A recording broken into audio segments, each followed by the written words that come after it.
नमस्कार, मैं जय उपाध्याय और आप देख रहे हैं D7 न्यूज़ चैनल। आज हम फिर पहुंच चुके हैं रमदतपुर वार्ड नंबर 24 में।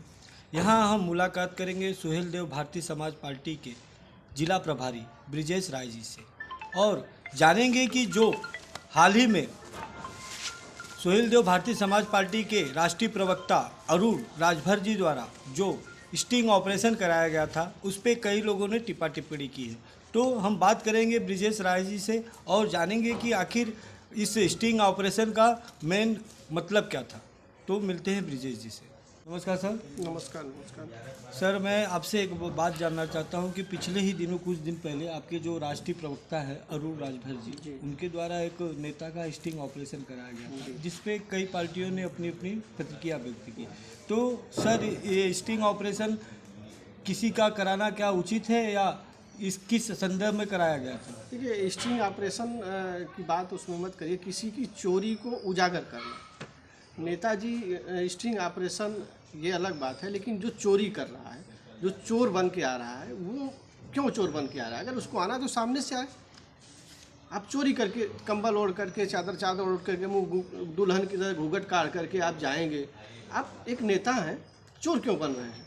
तो ये जो महेंद्र राजभर जी हैं, ये एज ए मेरे हिसाब से चोर। भाई, आप नेता हैं, नेताओं की तरह से जाइए, सबसे मिलिए जुलिए, आपको कौन मना किया है? लेकिन चोर की तरह से आप किसी के यहाँ पहुँच जाएंगे तो अब आप कहेंगे कि नहीं, हम अपने दम पे हैं, हम ये कर रहे हैं, वो कर रहे हैं। यानी आप चोरी कर रहे हैं, कहीं ना कहीं चोरी कर रहे हैं। और दूसरी चीज़, चोरी क्यों कर रहा है आदमी? चोरी क्यों कर रहा है ये बताना चाहिए ना भाई। चोर आप एक तो ईमानदार बनिए, ईमानदार मत बनिए। आप चोर हैं तो चोर रहिए। तो हम लोगों ने उनकी चोरी को उजागर किया, जो चोरी कर रहे हैं। भाई, आप नेता हैं, नेतागिरी करिए, बस मामला यही है और कोई बात नहीं। भाई, आप ईमानदारी के साथ पहुंचिए। भाई, किसी नेता से मिलने का हम लोगों को कोई बुराई नहीं है, आप भी नेता मिलिए, मिलते रहिए, लेकिन चोरी क्यों करेंगे? पीठ में छुरा क्यों भोंकेंगे? ऐसा। और सुहेल देव भारतीय समाज पार्टी इतनी कमज़ोर की आज के डेट में नहीं है कि कोई छुरा भोंक देगा और पार्टी का हमारा बिगड़ जाए। कुछ बिगड़ने वाला नहीं है। माननीय राष्ट्रीय अध्यक्ष माननीय ओम प्रकाश राजभर जी द्वारा यह सींची गई जो भूमि है, जो वोट है, जो लोग उनके साथ जुड़े हुए हैं, वो अपने पूरी दम खम के साथ अपने, हम लोग जैसे व्यक्ति, हम लोग अपना समय भी देते हैं, अपना पैसा भी जो लगता है, अपने तेल पानी का व्यवस्था खुद करते हैं और हर मीटिंग में जहाँ जहाँ बुलावा होता है जाते हैं। हम लोग ये नहीं करते हैं किसी के हाथ बिक जाए। वो बिकने वाले लोग हैं और उनकी जो बिके थे वो दिखाया गया कि ये बिक गए हैं। यह दिखाने के लिए और चोरी उनकी है उजागर की गई। अब इसमें फड़फड़ा रहे हैं, फड़फड़ाने की जरूरत क्या है भैया?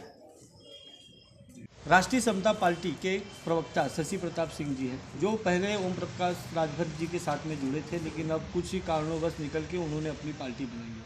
तो सर, उनसे भी हमारी बातचीत हुई तो उनका कहना है कि जो सुहेल देव भारतीय समाज पार्टी है वो मुद्दा विहीन हो गई है, अब उसके पास किसी भी तरह के मुद्दे नहीं हैं। तो सर, इस पर आपका क्या कहना है? देखिए सुहेल, ये राष्ट्रीय समता पार्टी के जो अध्यक्ष जी हैं, हम लोगों से भाईचारे का संबंध था, बड़े भाई की तरह से थे, पार्टी में थे। पार्टी की वजह से हम लोग उनको भैया मानते थे और भैया थे।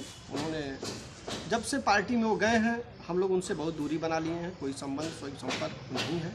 और जहाँ तक वही रही बात पार्टी को ख़त्म करने की बात, हम आप लोगों के माध्यम से सुनते हैं, तो ये तो सोचने की बात ही नहीं है कि सुहेल देव भारतीय समाज पार्टी को कोई एक व्यक्ति या पूरी कायनात मिल करके भी उसका कुछ बाल बाका कर देगा तो कुछ नहीं होगा। जो लोग इससे लड़ेंगे वो ऑटोमेटिक वहीं पर लड़ेंगे और ख़त्म हो जाएंगे, उनका कोई अस्तित्व विहीन हो जाएंगे, कोई अस्तित्व ही नहीं बचेगा। आज देख रहे होंगे 2-4 दिन पों हुआ, इसके बाद कोई पूछने वाला नहीं है, कहीं मीडिया नहीं है, कहीं प्रचार नहीं है, कहीं टीवी नहीं है, कुछ भी नहीं। आप खुद देखिए, पहले 2-4-5 दिन पों हुआ, फिर बात सारी ख़त्म हो गई। तो हम लोग पार्टी के द्वारा उनसे जुड़े हुए थे, पार्टी में थे, उनका सम्मान था। पार्टी से बाहर चले गए, हम लोगों के मान में बातें सारी खत्म हो गई। और वो सुहेल देव भारतीय समाज पार्टी के माननीय राष्ट्रीय अध्यक्ष जी माननीय अरविंद राजभर जी के बिगाड़ने के लिए वो पर्सनल आक्षेप करते हैं, जो उनको मैं आपके माध्यम से बता देना चाहता हूँ कि पर्सनल आक्षेप नहीं करना चाहिए उनको। एक नेता है तो पार्टी की और हमारे विचारों की बात करें, हमारे विचारों का विरोध करें, किसी व्यक्ति विशेष का विरोध न करें। मैं आपके माध्यम से उनको बताना चाहता हूँ कि आप विचारों का विरोध करिए। हम लोग विचारों के साथ माननीय ओम प्रकाश राजभर जी के साथ जो सम्मान मिलता है उस सम्मान के लिए उनके पास है। और हमेशा रहेंगे जब तक जिंदा है। अगर राजनीति करनी है तो सुहेल देव भारतीय समाज पार्टी के साथ राजनीति करनी है, तो नहीं करनी, उसी दिन बाइंड अप हो जाएगा। हम लोग इतना मान के चलते हैं भाई, ऐसी पार्टी, ऐसे लोग, ऐसा सम्मान कहीं मिलने वाला नहीं।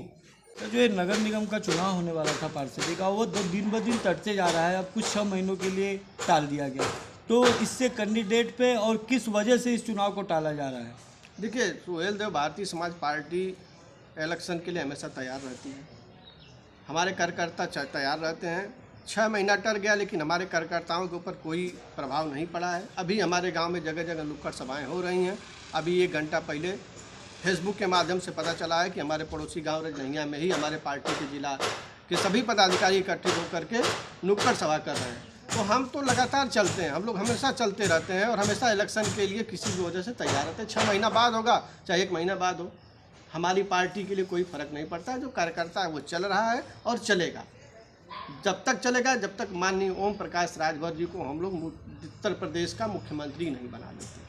हम लोगों का एक है कि हम लोग मुख्यमंत्री बना लेंगे, तब तक दिन रात चलेंगे और दिन रात इसीलिए हम लोग प्रयासरत हैं। सर, देश में दिन ब दिन महंगाई बढ़ती जा रही है, गरीब जनता उसके बोझ तले दबती जा रही है, और ऐसे में फिर कोरोना महामारी का लहर की बात सुनी जा रही है। तो इस महंगाई, बढ़ती हुई महंगाई को क्या किस तरह से कंट्रोल में किया जा सकता है?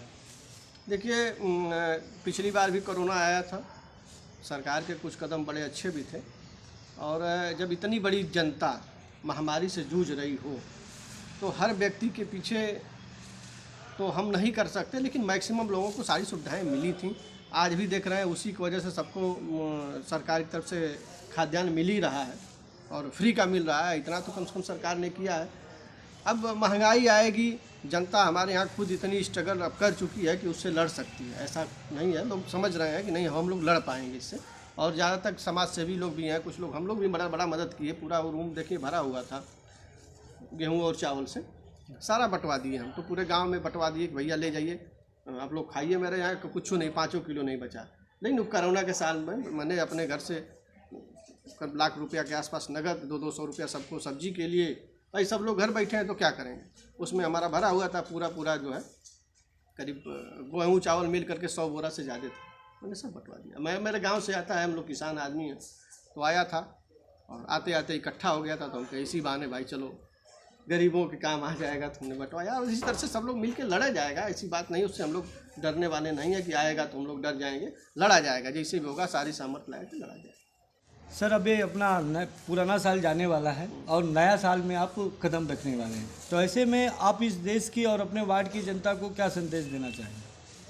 हम यही संदेश देना चाहते हैं कि आप सब लोगों का बीते हुए वर्ष को याद करिए और उससे सीख ले करके आने वाला वर्ष 2023 में हम उस कार्य को करेंगे, जिससे सीख ले करके उस कार्य को करेंगे जिससे हमको अच्छा मिले, अच्छा कर पाएँ और सबका यह दिन मंगलमय हो। सब पे भगवान बाबा भोलेनाथ की कृपा बरकरार रहे, बाबा काल भैरव की कृपा बनी रहे और सब लोग खुशी रहें, खुशहाल रहें, उन सबका जीवन मंगलमय रहे, यही शुभकामना हम करते हैं।